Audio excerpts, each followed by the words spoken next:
Halo Ayah Bunda, Assalamualaikum warahmatullahi wabarakatuh. Salam sejahtera untuk kita semua. Kali ini saya akan membahas sebuah pertanyaan yang masuk ini dari seorang bunda yang pertanyaannya kira-kira begini. Ayah, ini saya punya dua orang anak ini, kakak sama adik. Ini sering sekali mereka bertengkar. Kira-kira ada nggak sih cara yang bisa kita gunakan supaya mereka berhenti bertengkar selamanya? Nah, ini dia. Menarik ini. Mungkin nggak ya kita buat anak kita untuk berhenti bertengkar selamanya? Baik. Nah, pertama-tama kita coba pahami dulu apa yang menjadi penyebab pertengkaran mereka. Kenapa mereka sampai bertengkar? Nah, biasanya yang pertama adalah karena ada di antara mereka yang membuat masalah. Jadi si pembuat masalah. Dan ada di antara mereka yang merasa terganggu. Jadi misalnya kakaknya membuat masalah yang mengganggu adiknya. Contoh konkretnya adalah misalnya berebut mainan. Ya, kakak atau adik salah satunya merebut mainan. Yang merebut ini membuat masalah, yang direbut merasa terganggu. Nah, yang kedua adalah ada di antara mereka yang menginginkan sesuatu tapi nggak tahu caranya yang baik itu seperti apa. Misalnya kembali lagi ke rebutan mainan tadi. Si kakak atau mungkin si adik merebut mainan. Nah, karena dia tidak tahu bagaimana caranya meminjam. Nah, ini dia. Kalau itu masalahnya mungkin kita akan ajari bahwa untuk bisa memainkan sesuatu, nah, kita perlu meminjam, mengatakan meminjam apabila itu bukan milik kita. Namun ayah bunda, ada lagi yang lain adalah perlakuan yang tidak adil dari orang tua. Dicatat ya, penting ya. Maksudnya apa? Bahwa seringkali pola didik atau pola asuh kita pada anak, pada umumnya adalah sering membela adik ya, yang mengganggu kakaknya dengan alasan bahwa adik kan masih kecil, kakak kan sudah besar, adik belum ngerti. Nah ini dia, ini kesalahan terbesar ini. Nah sebelum kita lanjut, ayah bunda, yuk jangan lupa kita klik dulu tombol subscribe dan tombol lonceng biar ayah bunda selalu bisa mendapatkan pemberitahuan apabila ada video-video parenting terbaru dari kami. Jadi nggak ketinggalan nantinya. Baik, silakan. Nah, berikutnya, setelah kita tahu ini penyebab masalahnya apa, langkah berikutnya adalah coba kita telusuri ya dan lakukan investigasi. Kemudian tanya anak kita atau interogasi kenapa mereka bertengkar. Jadi kita kumpulin, ayah bunda, kita kumpulin mereka. Yuk sini yuk, kita ngumpul dulu. Duduk. Nah, baru kita katakan kalian tadi bertengkar. Nah, sekarang coba masing-masing kita berikan kesempatan untuk menjelaskan penyebabnya atau kronologi peristiwanya seperti apa. Jadi kita duduk bareng. Nah, dalam proses ini kita minta mereka masing-masing bicara bergantian. Jadi bicaranya bergantian ya, jangan saut-sautan. Nah, ketika salah satu pihak bicara, maka pihak lain harus diam mendengarkan. Jadi tidak boleh ini memotong pembicaraan ayah bunda. Jadi kalau kakak lagi bicara, adik diam. Kalau adik lagi bicara, ya kakak juga harus diam mendengarkan.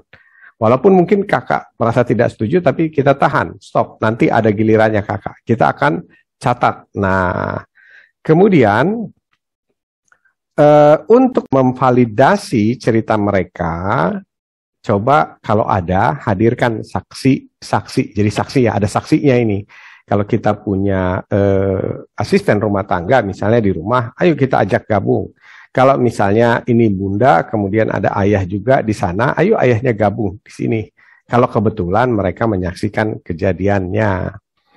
Nah, Kemudian kalau tidak ada saksi, maka kita di sini punya kesempatan untuk mengajari dan melatih anak kita untuk bicara jujur. Nah, ini langkah berikutnya ya. Langkah berikutnya bicara jujur. Kita akan angkat topiknya khusus. Bagaimana melatih anak kita untuk terbiasa bicara jujur dan tidak berbohong saat proses ini berlangsung.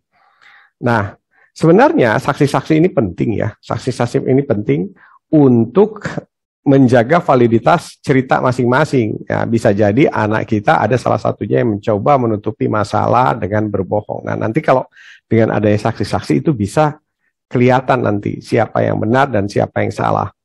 Kemudian berikutnya adalah setelah kita mendengar cerita masing-masing, kemudian kita cross-checking ya, kata adik begini, benar begitu? Nah, enggak benar. Oke, yang benar gimana? Kita cross-checking lagi. Sampai pada akhirnya mereka sepakat bahwa yang benar ceritanya kayak begini. Nah, kalau sudah kita tahu ceritanya, kita bisa menganalisa kira-kira pihak mana yang salah dan pihak mana yang benar.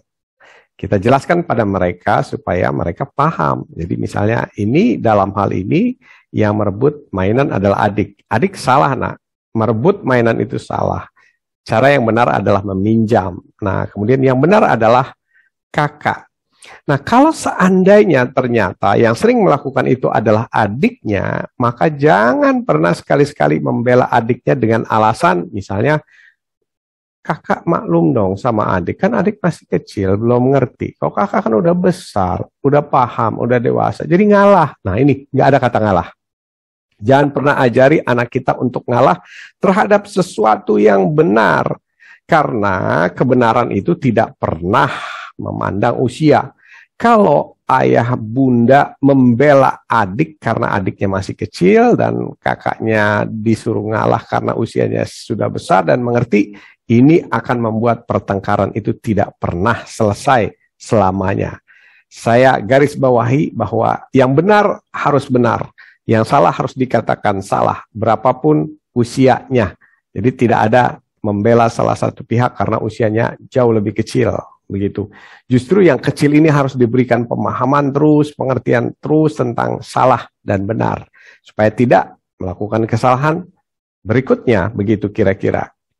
Nah, setelah kita nyatakan bahwa oke, ini pihak yang salah, maka kita mulai meminta pihak yang salah tadi untuk mengakui kesalahannya, mengakui. Nah, kemudian untuk meminta maaf. Nah, biasanya dulu anak saya kalau sudah tiba pada penetapan siapa yang salah dan siapa yang benar, kemudian saya meminta dia untuk meminta maaf, terkadang egonya masih sangat kuat, emosinya masih sangat tinggi, jadi dia tidak mau minta maaf.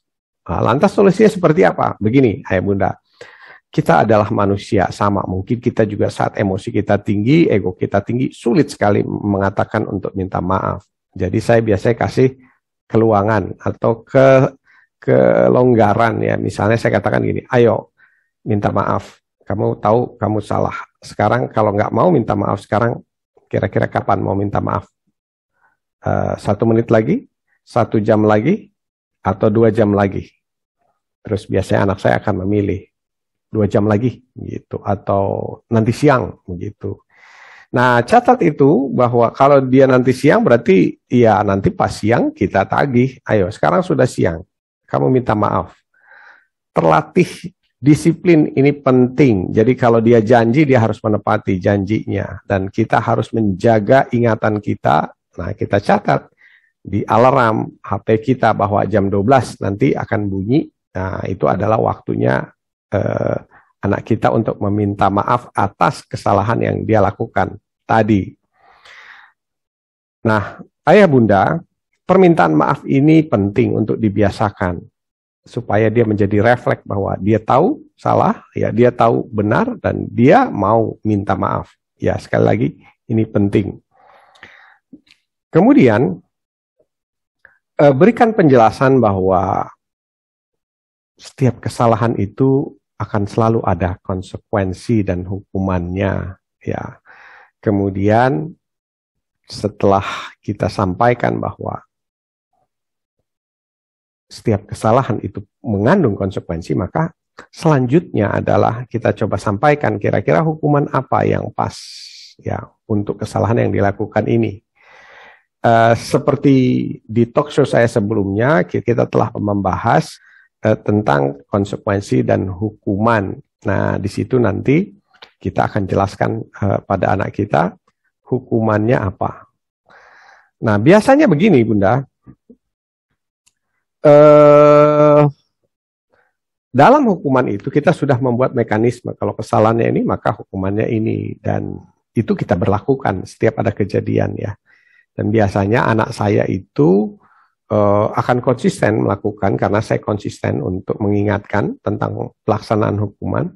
Tapi lama-kelamaan mereka berdua berpikir bahwa mereka adalah manusia biasa yang suka membuat salah dan kadang tidak sengaja bersalah. Sehingga mereka mencoba berpikir kalau misalnya hukumannya terlalu berat, nanti suatu ketika saya juga akan merasakan hukuman itu. Lama-lama mereka tiba pada satu kesepakatan bahwa ya udah nggak usah dihukum deh, cukup minta maaf saja. Wah, ini menarik sekali nih, pelajaran buat saya ini.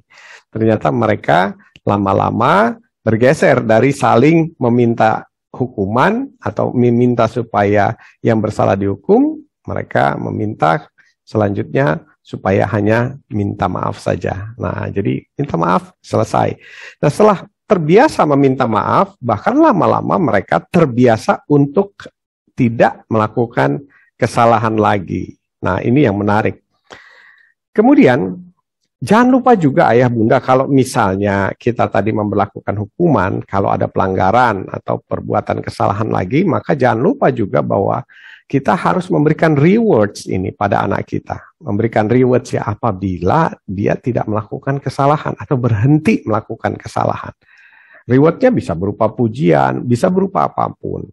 Ya, yang kita susun misalnya. Kita sepakati. Nah, jangan lupa nonton talk show saya tentang membuat kesepakatan.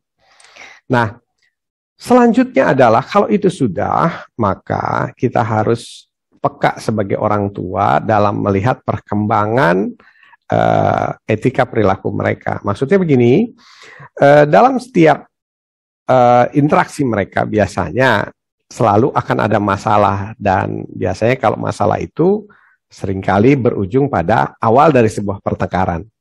Nah, sebelum mereka bertengkar dan kita melihat itu, kalau bisa kita mengingatkan kepada mereka, kalian ada masalah ya?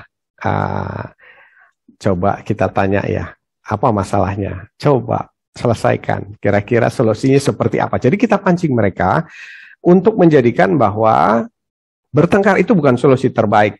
Ya, ada solusi terbaik yang kita bisa pikirkan bersama. Nah, ini adalah latihan yang diberikan sejak kecil bahwa hindari bertengkar dengan cara mengingatkan kira-kira sebelum terjadi pertengkaran di antara mereka. Yuk, coba kita lihat masalahnya di mana. Kemudian kira-kira, yuk solusinya apa? Solusinya bagi mereka ya. Tawarkan kepada mereka untuk memberikan usulan-usulan.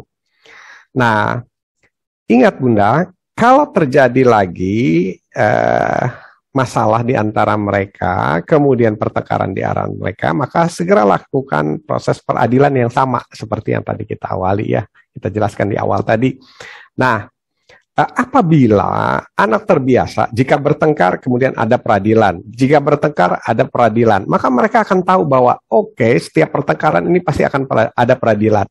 Dan di peradilan itu kita berlaku seadil-adilnya. Dan mereka juga nanti akan paham bahwa di pengadilan itu saya akan diadili dengan seadil-adilnya. Jadi daripada nanti mereka diadili, lebih baik mereka di awal sudah mengakui kesalahannya.